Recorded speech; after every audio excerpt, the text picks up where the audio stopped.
Hello everyone, welcome to Rollinish. I'm Matt, and in today's video, I'm going to break down all the features you get playing a Sorcerer, levels 1 through 20 in D&D's 5.5e or the 2024 Player's Handbook. If you haven't done so already, take a look at our Talking Class playlist.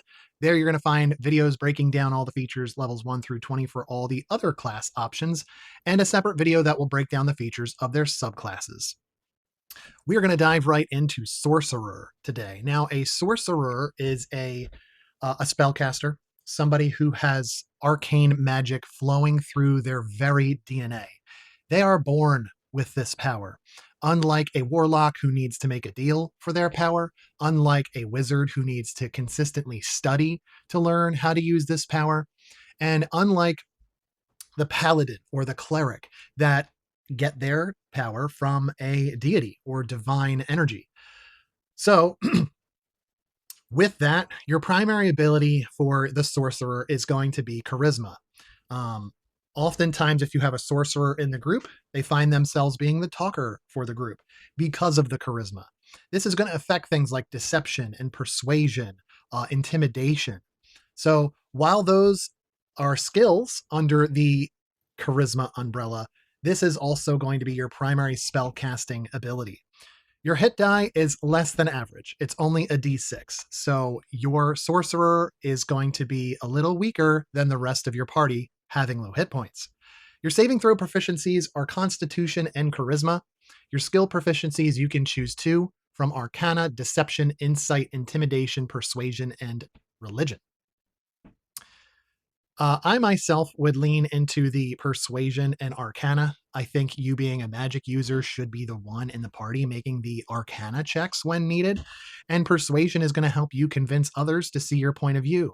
That could fit in any alignment, good or evil. Whereas I feel like Deception and Intimidation lean the other way. But I would go with Arcana and Persuasion if you're having trouble deciding. As far as weapon proficiencies go, you can only use simple weapons, just something small and easy enough to wield to protect yourself at close range, because primarily you are a magic user, not a weapon user. And your spells do a lot of damage that certain weapon users just can't achieve. As far as armor training is concerned, you get none. You aren't proficient, you cannot wear armor, you're not somebody who fights or has the need to wear armor. Now, there are some defensive spells that could protect you and give you a higher AC, like Shield or Mage Armor. Take a look at those when you are selecting your spells. For starting equipment, you can either choose a spear and two daggers, both are simple weapons. An arcane focus, this is something that your magic could come out of if that's what you so choose. This could be like an orb, a crystal, a wand, a staff, and a Dungeoneer's pack, and 28 gold. Of course, you could forego all this and take option B, 50 gold, and work with your DM on exactly what equipment you're going to start with.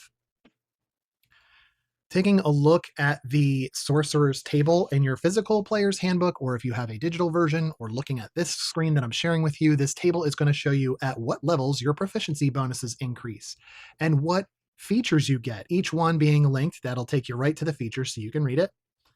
This also indicates how many sorcery points you get. This is an expendable you start being able to access at level 2. We'll get into that in a moment. And then cantrips and prepared spells. How many can you have?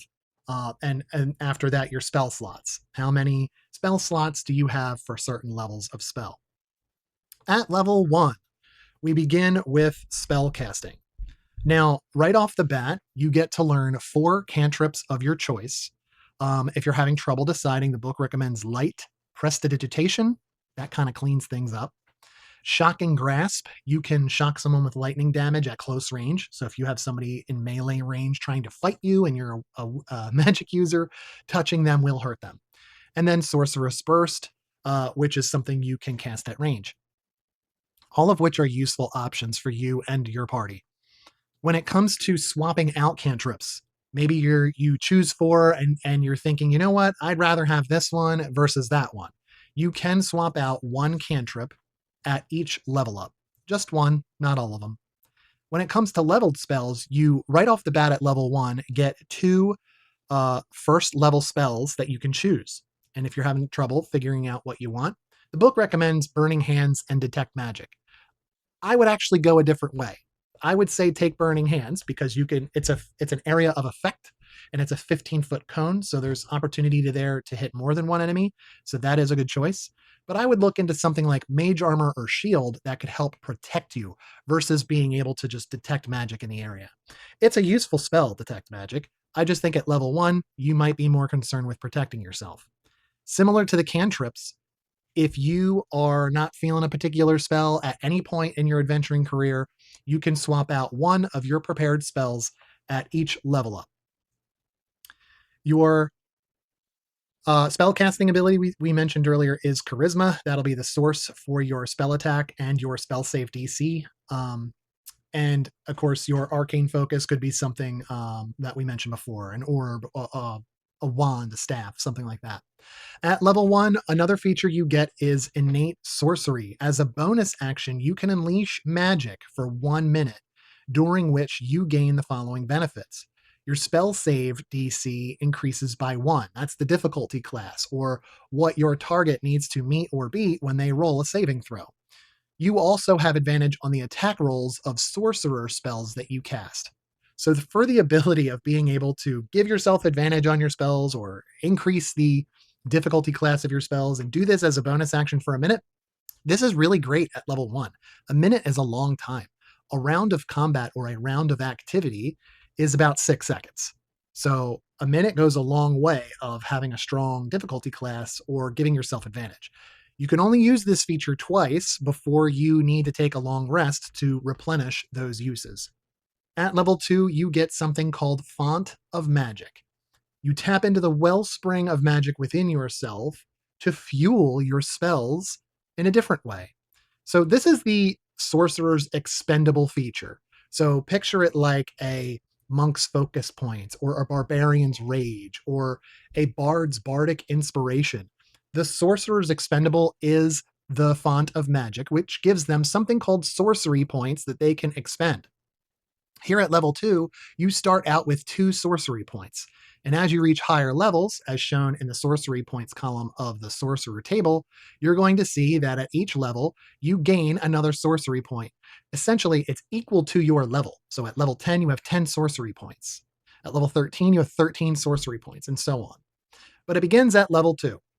There are a list of options of what you could use those sorcery points on.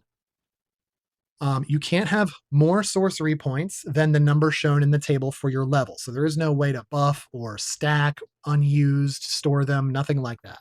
Use them or lose them. You regain all expended uses of your sorcery points when you finish a long rest.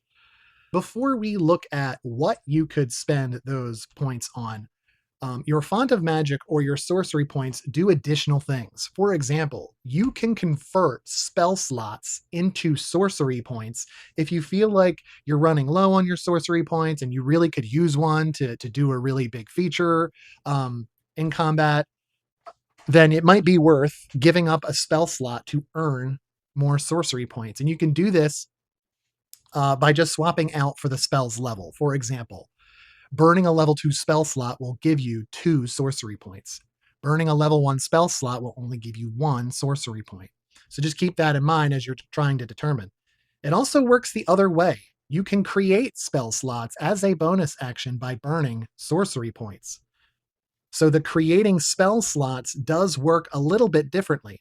For example, if you need to create a level 1 spell slot, it will cost you 2 sorcery points. And you need to be at least second level to do this.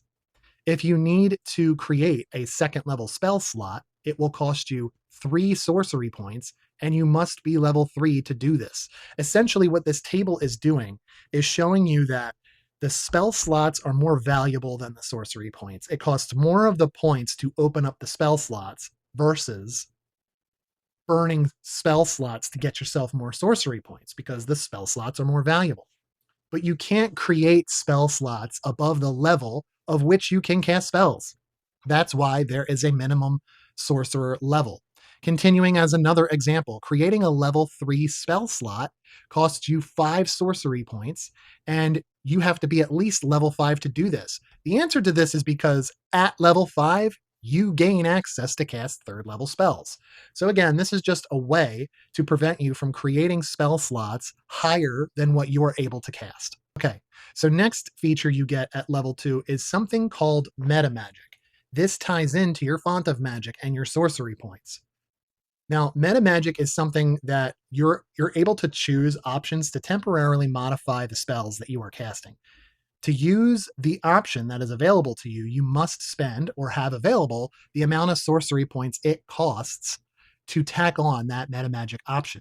You can only use one meta magic option on a spell when you cast it, unless otherwise noted in one of these options.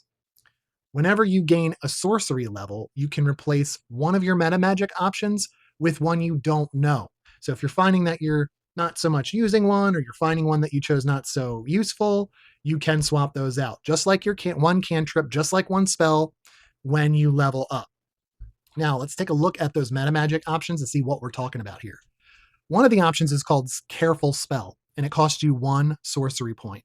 What this does is when you cast a spell that forces a target to make a saving throw in an area of effect, you can protect some of those creatures in that area. For example, you're a 5th level sorcerer and you're casting a 3rd level fireball. Fireball is a 20-foot radius and it burns all things in that radius. All things in that radius must succeed on the Constitution saving throw, or they're going to take the brunt of 8d6 fire damage. If you succeed on the saving throw, you only take half damage. What this is going to do is by you spending a sorcery point to cast a careful spell, the chosen creatures in that radius that you are choosing to protect will automatically succeed on the saving throw against the spell and take no damage if it would normally take half damage on a success. This rivals a feature wizards have where they can just automatically protect people with their spells. So this is a sorcerer's way of being able to do that. It is just going to cost you a sorcery point to utilize Careful Spell, but it is a great option. I'm not going to go through all of these just for the sake of time in the video, but take a look at them when you have more time. I'm going to go through one more that I think is one of my favorites, and it's Quickened Spell. It costs 2 sorcery points, but it's worth it. When you cast a spell that has a casting time of an action, you can spend 2 sorcery points to change the casting time to a bonus action for this casting. You can't modify a spell in this way if you've already cast a 1+ leveled spell on the current turn, nor can you cast a 1 or higher leveled spell on this turn after modifying a spell in this way. Typically for spell casting, a general rule of thumb is that if you use an action to cast a leveled spell, the only bonus action spell that you could cast would need to be a cantrip. You can't cast 2 leveled spells in the same turn. You could reverse that. Some bonus action spells are not cantrips, they're leveled spells. So you could use your bonus action to cast one of those leveled spells. For example, the 2nd level spell Misty Step, which teleports you 30 feet. Maybe you cast that first as your bonus action to move you out of harm's way or get a different angle. And then you can use your action to cast a cantrip that has a casting time of an action. So, just for clarity, you can't cast 2 leveled spells at the same time. One needs to be an action, the other a bonus action cantrip, or it needs to be a bonus action leveled spell, and your action is a cantrip or even a weapon attack. Quicken Spell allows you to be able to twist that in a way that you're able to take a actioned spell and make it a bonus action spell.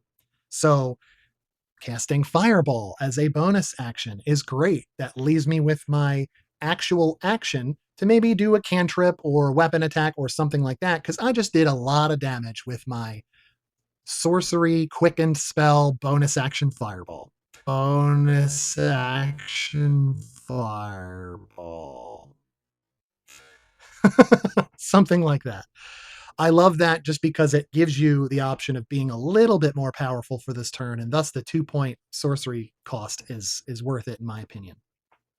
Alrighty, let's take a look at level 3. This is where you choose your subclass. And we're not going to break down the features here. There will be a separate video on our Talking Class playlist called 5.5e Sorcerer Subclasses. And there we'll break down all 4 of the subclass options features. And they are as follows: the Aberrant Sorcery, Clockwork Sorcery, Draconic Sorcery, and Wild Magic Sorcery. At level 4, you get the ability score improvement. You also get this at levels 8, 12, and 16.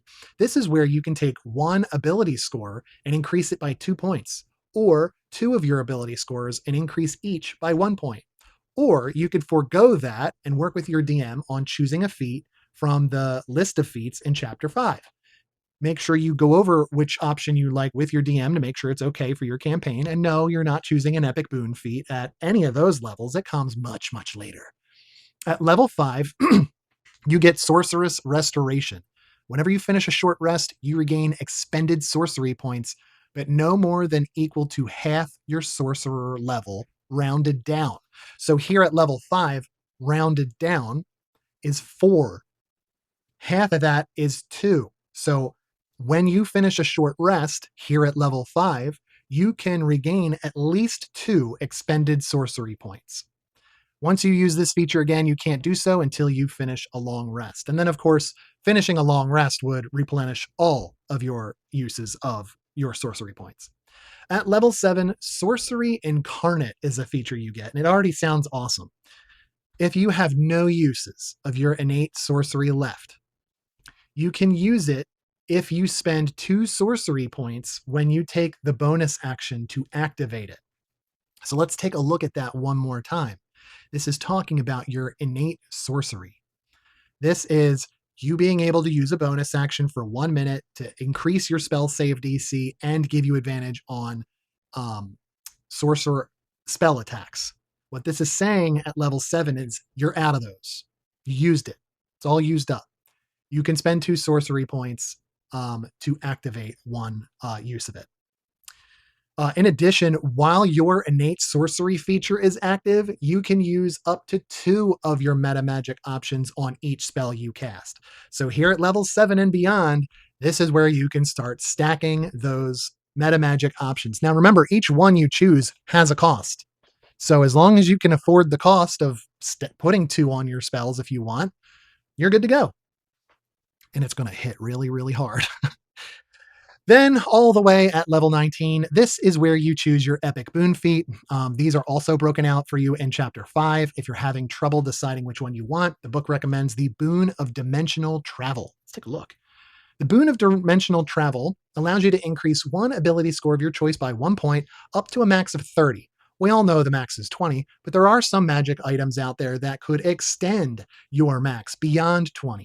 And this would stack on top of that. You also get Blink Steps. Immediately after you take the attack action or the magic action, you can teleport up to 30 feet to an unoccupied space that you can see. It's just something you do now after you attack, which is awesome because I think that's a great name too, because you can attack and whoop, you're gone. So you're not provoking opportunity attacks. You're bouncing all over the map, which is great, and casting spells from just about any direction you please. I think that is an excellent choice for a sorcerer. At level 20, you get Arcane Apotheosis. While your innate sorcery feature is active, you can use one meta magic option on each of your turns without expending sorcery points on it. You get a freebie at level 20. So if you wanted to stack 2 meta magic options on your spell, which begins at level 7, one of them is going to be free of cost. I love that a lot. I think Sorcerer is a great class to play. It is a lot of fun. Do not be intimidated by the spell casting and the spells. Just take your time. Choosing spells is fun. Read what they do. Think about all the ways that they might show up in the game other than combat. How could Detect Magic help your party? How could Counterspell help your party? Think about that. Take a look at the spells and choose wisely. You can only swap out one at a time at level up, so once you make your choices, you're pretty much good with it, and you don't have the burden of thinking, do I need to swap this? Should I prepare something else? Like our wizards go through. You got it a little bit easier of a time while doing basically the same amount of damage that they're capable of doing with their spells. So I think it's a great option. If you haven't done so already, please like and subscribe. We'd love for you to stick around and hang with us, comment, tell us what you like, don't like. Tell us what you did with your builds. And until then, we'll see you at the table. Bonus action fireball.